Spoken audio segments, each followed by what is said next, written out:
आज CGI BJP के मंत्री पर भड़क गए और ऐसा भड़के कि आदेश सीधे एफआईआर करने का दे दिया। अगर ऐसे ही हमारे देश में अदालतों के जरिए ऐसे आदेश दिए जाने लगे, फैसला सुनाया जाने लगे, तो नफरती लोगों का बोलबाला कम हो जाएगा। वैसे तहे दिल से शुक्रिया अदा करना चाहूंगी इस देश के मुख्य न्यायाधीश का, जो उन्होंने ऐसे वक्त में ऐसा कदम उठाते हुए, नाराजगी जाहिर करते हुए, अपनी भड़ास निकालते हुए क्या कुछ कहा है, वो सब कुछ आपको एक एक करके रिपोर्ट में बताने वाली हूँ।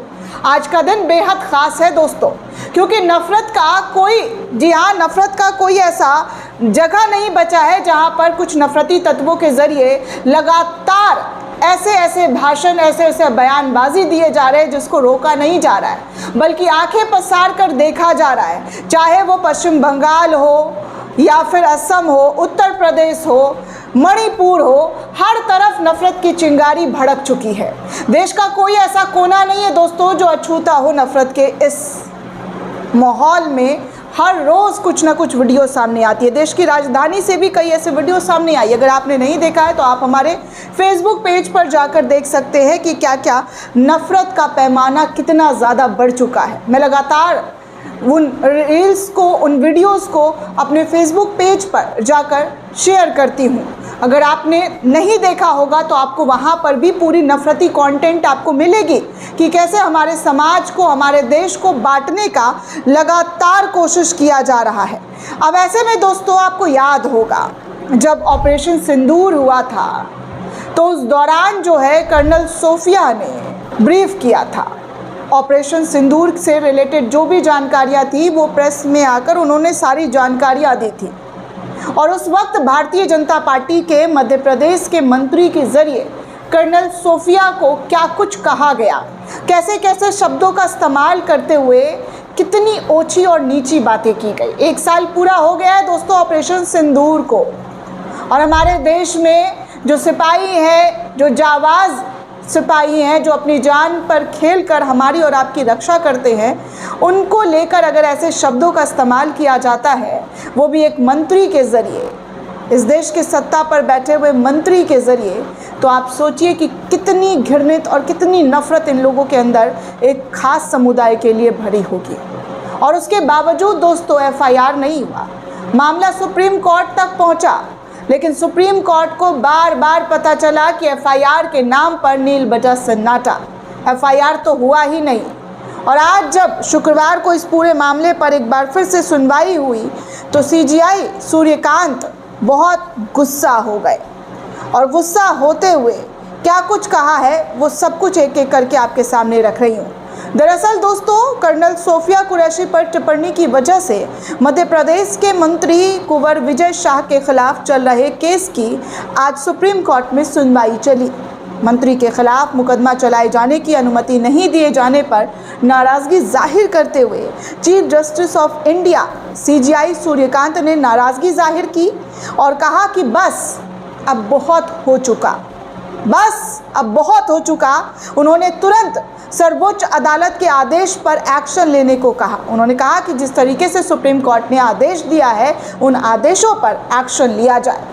चीफ जस्टिस ने सॉलिसिटर जनरल की ओर से किए गए एक बचाव का खंडन करते हुए कहा कि कुंवर विजय नेता हैं, वो जानते हैं कि तारीफ कैसे करनी चाहिए, किस तरीके से करनी चाहिए। इस तरीके की बातें जो है उनके ज़रिए कही गई कि वो एक सर्वोच्च नेता है और एक बड़े नेता के पद पर बैठे हुए हैं, तो तारीफ़ कैसे करनी चाहिए, इनकी समझ बूझ उन्हें होनी चाहिए।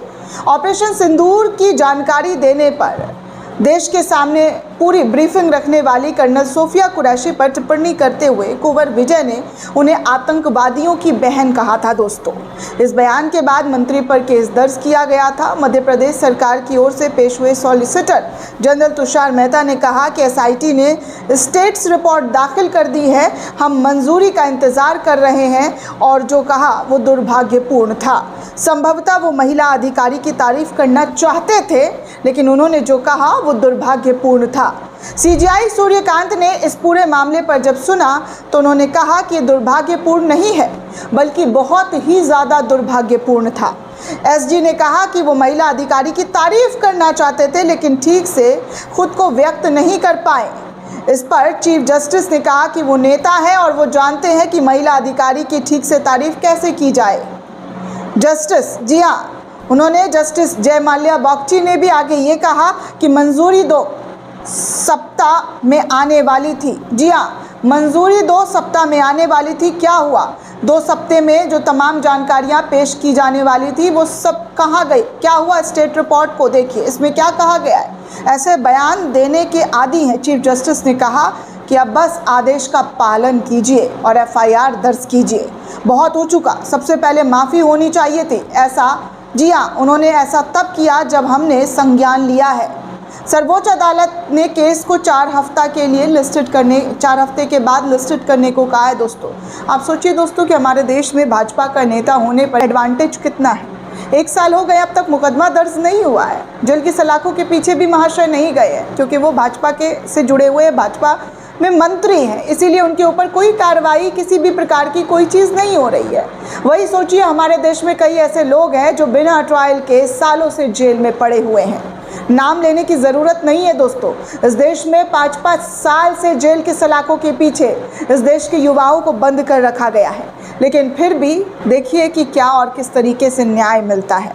सुप्रीम कोर्ट ने 19 जनवरी को राज्य सरकार को निर्देश दिया था कि वो कर्नल कुरैशी को लेकर विवादित टिप्पणियों के लिए शाह के खिलाफ मुकदमा चलाने को मंजूरी देने पर 2 सप्ताह के भीतर फैसला करे, लेकिन उसके बावजूद भी फैसला नहीं हो सका। मध्य प्रदेश उच्च न्यायालय ने कर्नल कुरैशी के खिलाफ आपत्तिजनक टिप्पणी करते हुए अभद्र भाषा का प्रयोग करने के लिए शाह को फटकार लगाई थी। पुलिस ने उनके खिलाफ प्राथमिक दर्ज करने का आदेश दिया। इस बयान पर मध्य प्रदेश हाईकोर्ट के खुद संज्ञान लेने के बाद कैबिनेट मंत्री के खिलाफ जिले के मानपुर पुलिस थाने में एफआईआर दर्ज की गई थी दोस्तों, जिसके बावजूद अब तक, जी हाँ, अब तक शाह के खिलाफ किसी भी तरीके की कार्रवाई नहीं हुई। और सबसे बड़ी बात दोस्तों, कुंवर विजय शाह जो भाजपा से जुड़े हुए हैं, उनको इस मंत्री पद से भी नहीं हटाया गया। हमारे देश के गृह मंत्री, प्रधानमंत्री, उनको तो पता होगा ही ना कि उनके पार्टी के नेताओं के जरिए क्या बोली गई है। क्या इस देश के जवानों के लिए शब्दों का इस्तेमाल किया गया है? क्या इस देश की बेटियों के लिए कैसे भाषा का इस्तेमाल किया गया है? तब भी हमारे देश के ना प्रधानमंत्री ना गृह मंत्री ऐसे लोगों पर नकेल कसते हुए नजर आए हैं।